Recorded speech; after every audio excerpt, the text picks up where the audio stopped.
حوار قوي بين الشيخ زين خير الله وامرأة مسلمة عن حديث للرسول صلى الله عليه وسلم. الرسول عليه الصلاة والسلام معناه ان هو كان واقف ومرت من قدامه امرأة فذهب لمراته زينب واتى بها.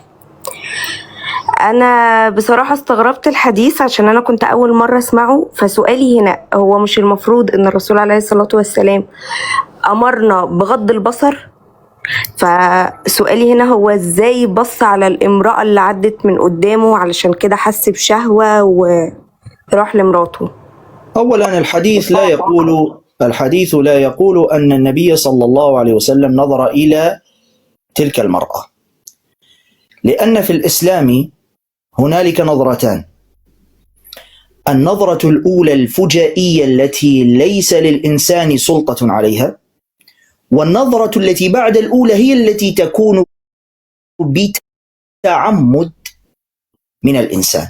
ولذلك ورد في الحديث أن علي بن أبي طالب رضي الله عنه نظر إلى امرأة نظرة أولى، فقال له النبي صلى الله عليه وسلم، حذره النبي صلى الله عليه وسلم وقال له: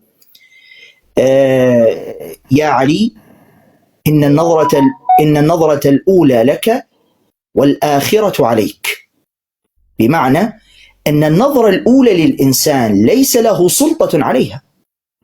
أنت قاعد مثلا ماسك الهاتف فرفعت رأسك من الهاتف وإذ بامرأة مرت من أمامك بشكل فجائي، هل أنت بذلك مؤاخذ؟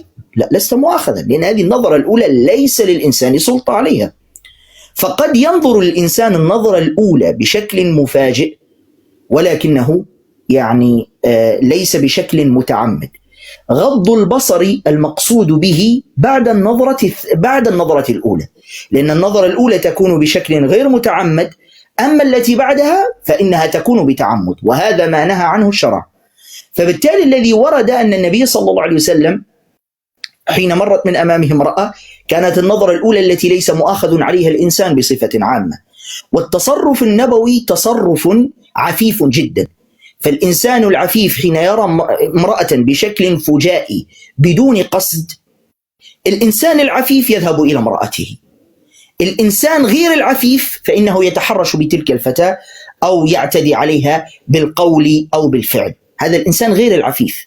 لكن إذا رأى الإنسان امرأة بشكل فجائي ثم صرف النظر وذهب إلى امرأته، فهذا إنسان في قمة العفة، لأنه أول شيء الذي حدث له شيء طبيعي في فطرته، فالإنسان بفطرته يميل إلى الأنثى، والأنثى تميل بفطرتها إلى الذكر، فهذا أمر بشري